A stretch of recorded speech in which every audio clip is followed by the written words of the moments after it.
저는 정말 죄가 없습니다. 제발 다시 한번 고려해 주십시오. 안녕하세요. 저는 이소영이라고 합니다. 제 이야기 좀 들어보실래요? 여러분, 혹시 이런 생각 해보신 적 있으세요? 매일 같은 집에서 살면서도 너무 외로워서 숨이 막힐 것 같은 그런 밤 말이에요. 저는 제 인생에서 가장 큰 실수를 했습니다. 아니, 어쩌면 범죄를 저질렀는지도 모르겠어요. 그건 총을 쏘거나 칼을 휘두른 게 아니었어요. 그저 외로웠을 뿐인데 남편의 친구였습니다. 일주일에 한 번씩 우리 집에 놀러 왔던 남편이 가장 믿었던 바로 그 사람이었어요. 그 사람의 따뜻한 말 한마디가 제 인생 전부를 무너뜨릴 줄은 몰랐습니다. 지금부터 제가 들려드릴 이야기는 제가 어떻게 아내에서 배신자가 되었는지, 그리고 사랑이라고 착각했던 것이 어떻게 저와 제 가족을 파괴했는지에 대한 고백입니다. 혹시 지금 외로우신가요? 혹시 지금 누군가의 따뜻한 말 한마디가 간절한가요? 그렇다면 제발 제 이야기를 끝까지 들어주세요. 제가 겪은 이 지옥 같은 시간이 여러분께는 일어나지 않기를 바라는 마음으로 이 영상이 도움이 되셨다면 구독과 좋아요 버튼 꼭 눌러주세요. 여러분의 관심이 더 많은 분들께 이 이야기를 전할 수 있습니다. 그럼 시작하겠습니다. 결혼한 지 7년이 됐습니다. 처음엔 정말 행복했어요. 남편 준호는 성실하고 책임감 있는 사람이었으니까요. 우리는 작은 아파트에서 시작했고 남편은 밤낮 없이 일했습니다. 우리 더 좋은 집으로 이사 가자는 그 약속 하나로 말이죠. 그런데 언제부턴가 남편은 집에 없는 사람이 되어버렸습니다. 아침 7시에 나가서 밤 11시에 들어오는 게 일상이 됐어요. 주말에도 골프 약속, 회사 회식. 집에 있는 시간보다 밖에 있는 시간이 더 많았습니다. 여보, 오늘 저녁은 집에서 먹을까? 라고 물으면 돌아오는 대답은 언제나 똑같았어요. 미안, 오늘 부장님이랑 약속이 있어. 다음엔 정말 같이 있어줄 거라 믿었는데 그 다음은 결코 오지 않았습니다.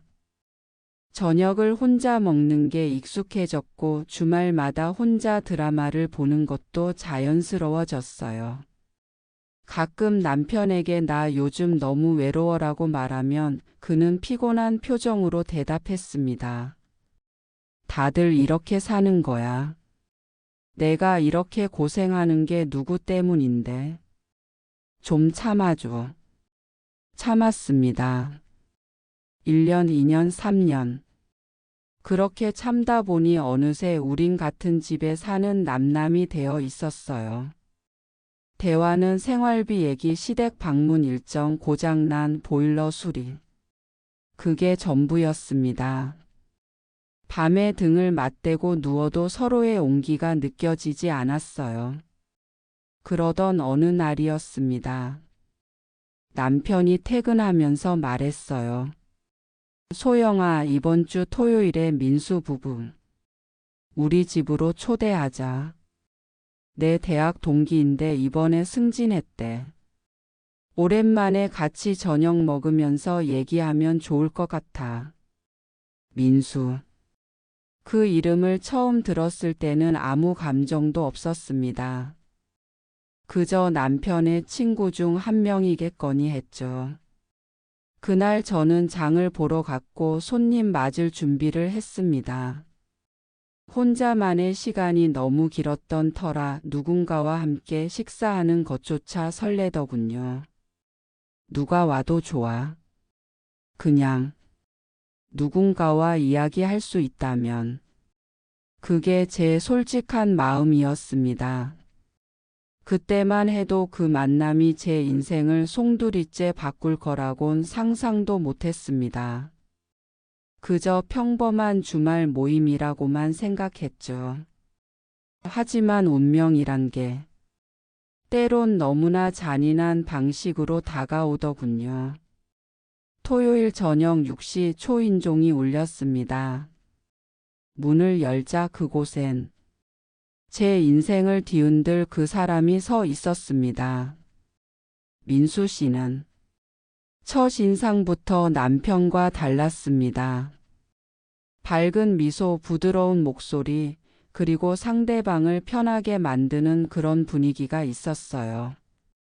그의 아내 은희 씨도 함께였고 우린 4명이 거실 테이블에 둘러앉아 저녁을 먹었습니다. 남편과 민수 씨는 대학 시절 이야기로 한창이었고 저와 은희 씨는 아이 교육 얘기, 요리 얘기를 나눴어요. 평범한 저녁 모임이었습니다. 그런데 그날 밤 한 가지 장면이 제 마음에 깊이 박혔어요. 제가 주방에서 후식을 준비하고 있을 때였습니다. 민수 씨가 설거지를 도와주겠다며 주방으로 들어왔어요. 남편은 거실에서 은희 씨와 얘기 중이었고요. 형수님, 제가 도와드릴게요. 아니에요, 괜찮아요. 손님이 어떻게? 아니에요. 집에서도 설거지는 제가 해요. 워킹맘인 아내 혼자 다 하게 할 순 없잖아요. 그 말을 들으며 가슴 한구석이 묘하게 아려왔습니다. 우리 남편은 설거지 한번 해본 적이 없었거든요. 남자가 무슨 설거지냐는 게 남편의 지론이었으니까요. 민수 씨는 자연스럽게 제 옆에 서서 그릇을 닦기 시작했습니다. 그리고 불쑥 이런 말을 했어요. 형수님, 요즘 많이 외로워 보이세요. 순간 손에 들고 있던 접시를 떨어뜨릴 뻔했습니다. 어떻게 알았을까요? 제 얼굴에 그렇게 써 있었나요? 아니에요. 괜찮아요. 형수님, 전 남의 일에 참견하는 스타일은 아닌데요. 오늘 저녁 내내 형수님 표정이 너무 쓸쓸해 보여서요. 준호 형이 요즘 일이 많나 봐요. 네, 뭐 회사 일이 바쁘다 보니. 그래도 형수님한테는 좀 더 신경 써야 하는데 말이죠. 아무리 바빠도 가족이 우선인데. 그 말에 눈물이 날 뻔했습니다. 결혼 7년 만에 처음 들어보는 말이었거든요. 당신은 소중한 사람이다. 당신의 외로움이 보인다는 그런 말. 남편에게서는 단 한 번도 들어본 적이 없었습니다. 그날 이후 민수 부부와의 만남은 일주일에 한 번씩 계속됐습니다. 어느새 우리 4명은 가까운 사이가 됐고 함께 영화도 보고 맛집도 다녔어요. 처음엔 정말 즐거웠습니다. 오랜만에 웃을 수 있었고 누군가와 진지한 대화를 나눌 수 있었으니까요. 하지만 민수 씨의 시선이 점점 달라지고 있다는 걸 느꼈습니다. 제가 말할 때 유독 집중해서 듣고 제 농담에 크게 웃어주고 가끔 제 어깨를 스치듯 지나가는 순간들. 이건 아니야. 그냥 친한 사이니까 그런 거야. 스스로를 속였습니다. 인정하고 싶지 않았거든요. 그리고 무엇보다 그 관심이 싫지 않았습니다.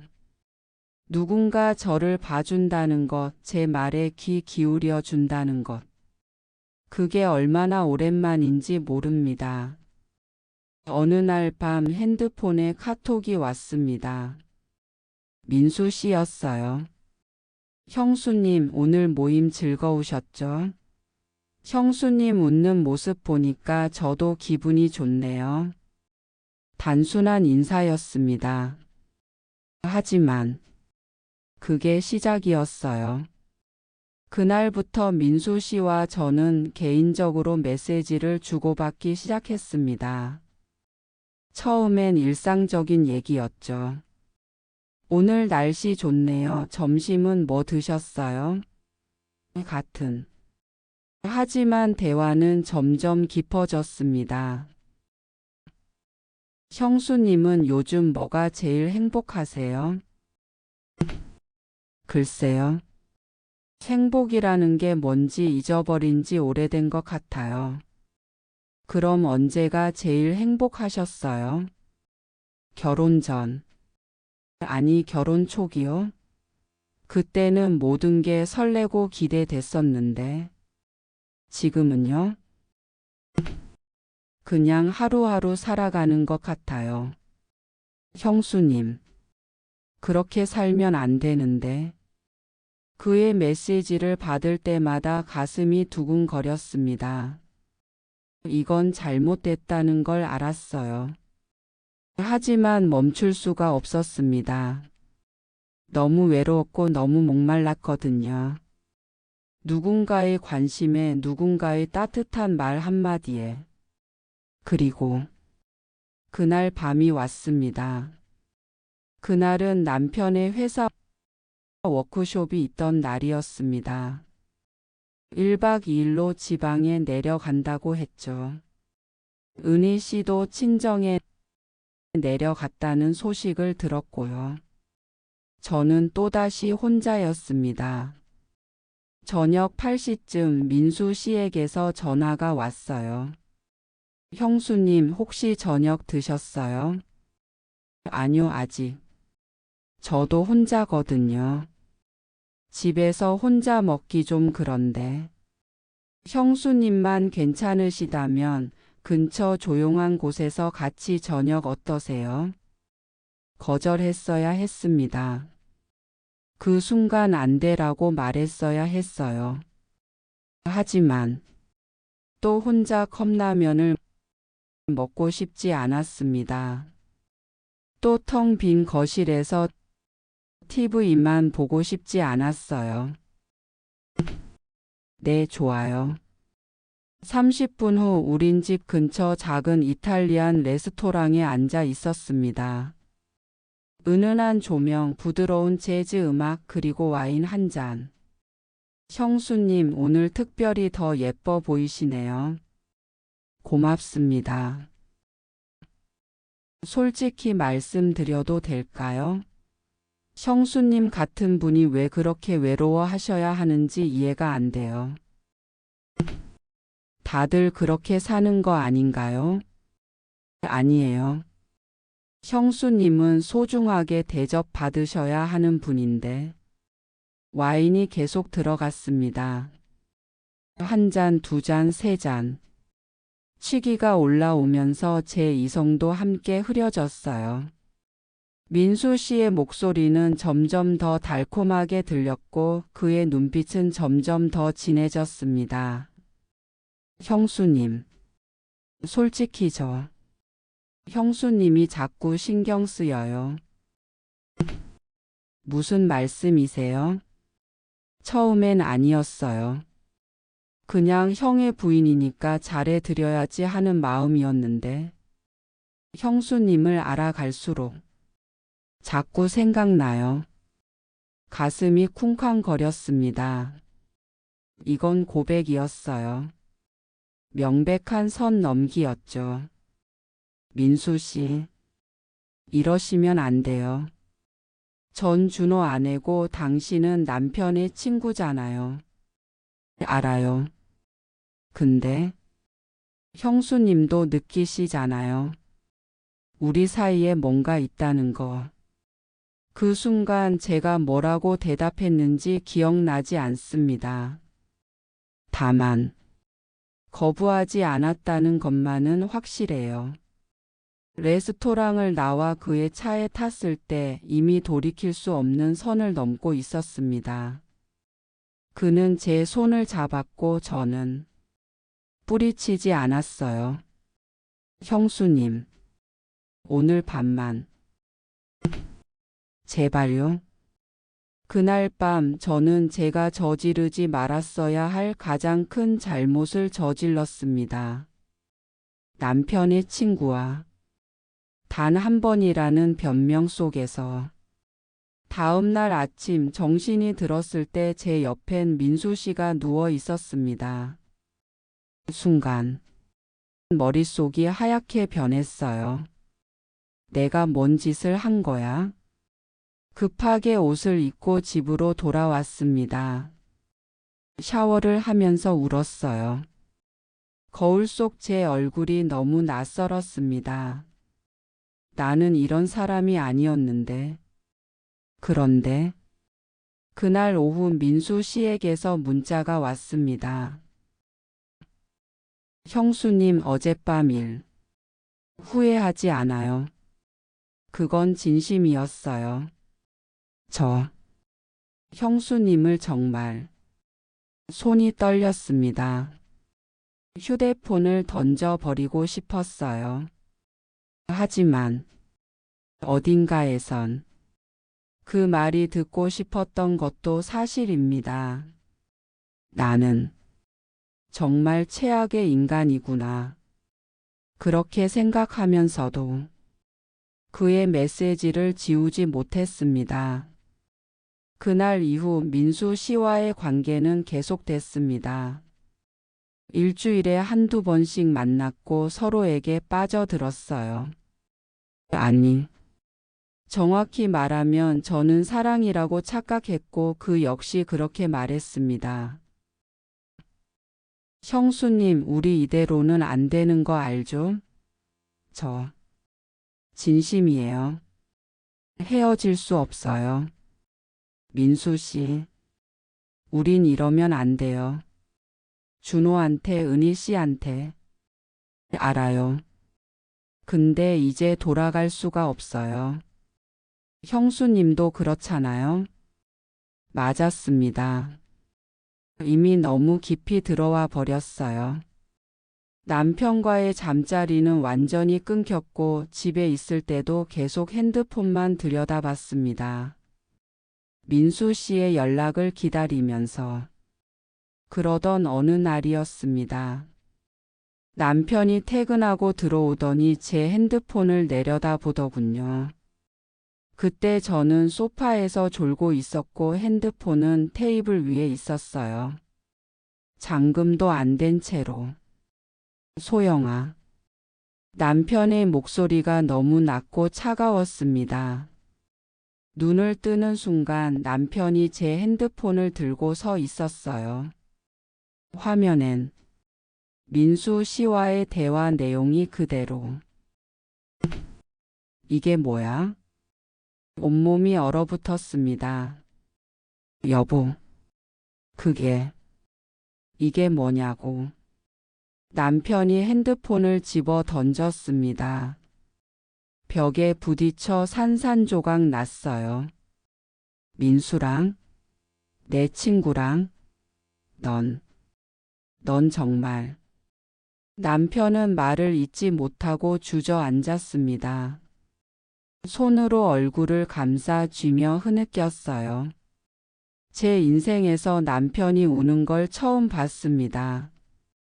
왜 하필 민수야. 내가 제일 믿었던 친구를. 어떻게. 여보 미안해. 정말 미안해. 미안하다고? 미안하다는 말로 되는 거야? 넌 날 죽인 거야. 날. 그날 밤 남편은 짐을 싸서 나갔습니다. 이혼하자는 말만 남긴 채. 며칠 후 은희 씨에게서 전화가 왔습니다. 소영 씨, 어떻게 이럴 수가 있어요?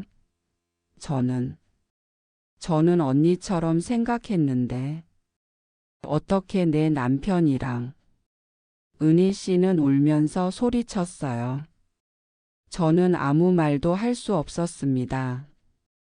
변명의 여지가 없었으니까요. 좋아요. 법정에서 봅시다. 전 끝까지 가볼 거예요. 전화가 끊겼습니다. 한 달 후 이혼 조정 법정에 섰습니다. 남편 측 변호사는 냉정하게 말했어요. 피고는 혼인관계 중 배우자의 친구와 부적절한 관계를 지속했으며 이는 명백한 간통에 해당합니다.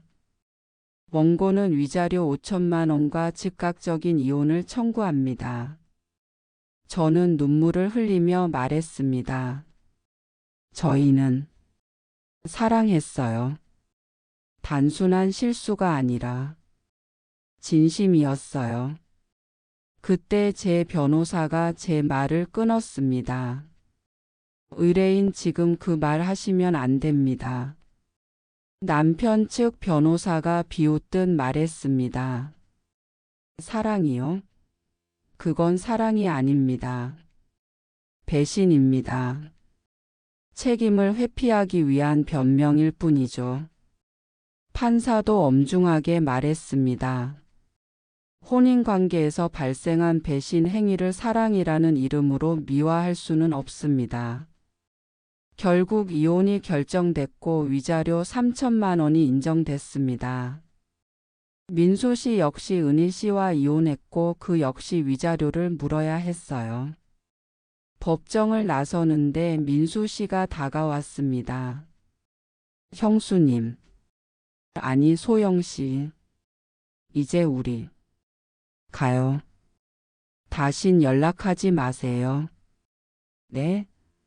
우리 사랑했잖아요. 이제 우린 자유로운. 그건 사랑이 아니었어요. 당신도 저도 그냥 외로웠을 뿐이에요. 민수 씨의 얼굴이 일그러졌습니다. 하지만 저는 돌아서서 걸어갔습니다. 지금 저는 작은 원룸에서 혼자 살고 있습니다. 친구들은 다 떠났고 가족들도 연락을 끊었어요. 제 부모님은 너 같은 딸 없다며 등을 돌렸고 남편의 가족들은 말할 것도 없죠. 가끔 길을 걷다가 아는 사람을 마주치면 사람들은 수군거립니다. 저 여자 그 여자야. 남편 친구랑. 쑥스러워서 고개를 들 수가 없습니다. 제가 저지른 일의 대가 이렇게 혹독한 줄은 몰랐어요. 민수 씨는 한동안 계속 연락을 해왔습니다. 소영 씨, 우리 다시 시작해요. 이제 우린 자유로운 몸이잖아요. 하지만 거절했습니다. 왜냐하면 깨달았거든요. 우리 사이에 있었던 건 사랑이 아니라 외로움이었다는 것을. 어느 날 밤 전 남편을 우연히 마주쳤습니다. 그는 훨씬 여위어 있었어요. 잘 지내? 아니, 나도. 우린 한동안 말없이 서 있었습니다. 준호 씨, 정말 미안해요. 변명하지 않을게요. 내가 너무 잘못했어요. 알아. 그래도 한 가지만 말하고 싶어요. 난 당신이 싫어서 그런 게 아니었어. 그냥 너무 외로웠어. 나도 외로웠어. 그 말에 숨이 막혔습니다. 나도 매일 회사에서 혼자였어. 상사한테 치이고 거래처한테 머리 숙이고. 집에 오면 쉬고 싶은데 당신은 늘 뭔가를 요구했잖아. 같이 있어 달라, 얘기 좀 하자, 어디 좀 가자. 난 그게 부담이었어. 근데 그게 잘못이었나 봐. 당신이 얼마나 외로웠는지 몰랐어. 아니, 알면서도 모른 척했어. 나도 미안해. 전 남편의 눈에도 눈물이 고였습니다. 소영아, 우리 둘 다 틀렸던 거야. 너만 잘못한 게 아니야. 나도 당신을 지키지 못했어. 그렇게 우린 헤어졌습니다. 서로에 대한 원망보다는 후회만 남긴 채. 지금 저는 매일 아침 일어나서 생각합니다. 사랑이란 게 뭘까? 그때 민수 씨와 제가 느꼈던 그 감정. 정말 사랑이었을까요? 아니면 단지 외로움이 만들어낸 착각이었을까요? 어쩌면 우린 사랑한 게 아니라 서로의 외로움을 위로하려 했던 것 뿐인지도 모릅니다. 진짜 사랑이었다면 다른 사람을 배신하면서까지 선택하지 않았을 거예요. 요즘 길을 걷다 보면 젊은 부부들을 봅니다. 손을 잡고 걷는 그들을 보면서 생각해요. 저 사람들은 괜찮을까? 저 사람들은 서로를 지킬 수 있을까? 결혼이란 건 사랑만으로는 안 되더군요. 관심이 필요하고 대화가 필요하고 무엇보다 함께 있다는 느낌이 필요해요. 제 잘못은 명백합니다. 외로웠다는 게 변명이 될 순 없죠. 하지만 그 외로움을 남편에게 더 절박하게 말했어야 했어요. 나 외로워가 아니라 여보, 우리 이러다 헤어질 것 같아. 제발 나 좀 봐줘라고. 민수 씨도 마찬가지였을 거예요. 그 역시 은희 씨와의 관계에서 뭔가 공허함을 느꼈겠죠. 하지만 그걸 다른 사람에게서 찾으려 한순간 모든 게 무너졌습니다. 제가 법정에서 우린 사랑했다고 말했을 때 변호사가 한 말이 지금도 귓가에 맴돕니다. 그건 사랑이 아닙니다. 배신입니다. 맞는 말이었어요. 진짜 사랑이라면 누군가를 아프게 하지 않았을 테니까요. 혹시 지금 이 영상을 보시는 분 중에서 결혼 생활이 힘드신 분 계신가요? 배우자가 당신을 외면한다고 느껴지시나요? 누군가 다른 사람이 눈에 들어오시나요? 제발 멈추세요. 그 감정은 사랑이 아닙니다. 순간의 위로일 뿐이에요. 그리고 그 순간의 위로는 당신의 모든 것을 앗아갈 겁니다. 대신 배우자에게 솔직하게 말하세요. 나 지금 너무 힘들어. 당신이 필요해. 우리 대화 좀 하자. 그래도 안 들어준다면 상담을 받으세요. 전문가의 도움을 받으세요. 혹은 정말 안 되겠다 싶으면 정직하게 이혼을 요구하세요. 하지만 절대로 다른 사람에게서 위로를 찾지는 마세요. 그 순간 당신은 가해자가 됩니다. 피해자에서 가해자로. 저는 이제 40대에 접어들었습니다. 다시는 결혼하지 않을 거예요. 누군가를 만나지도 않을 겁니다. 제가 저지른 죄, 평생 짊어지고 살 거예요. 가끔 밤에 혼자 앉아서 생각합니다. 만약 그날 밤 민수 씨의 제안을 거절했더라면, 만약 남편에게 더 절박하게 제 외로움을 호소했더라면, 만약. 하지만 세상에 만약은 없습니다. 저지른 일은 되돌릴 수 없고 상처 입은 사람들은 돌아오지 않아요.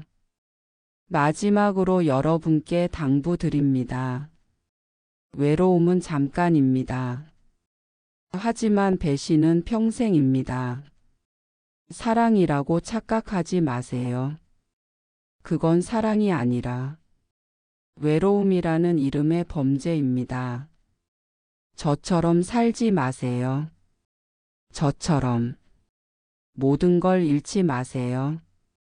제 이야기가 누군가에겐 경고가 되었으면 좋겠습니다. 사랑이라는 이름으로 누군가를 배신하는 순간, 당신의 인생도 함께 무너진다는 것을. 저는 이소영입니다. 제 이야기 들어주셔서 감사합니다.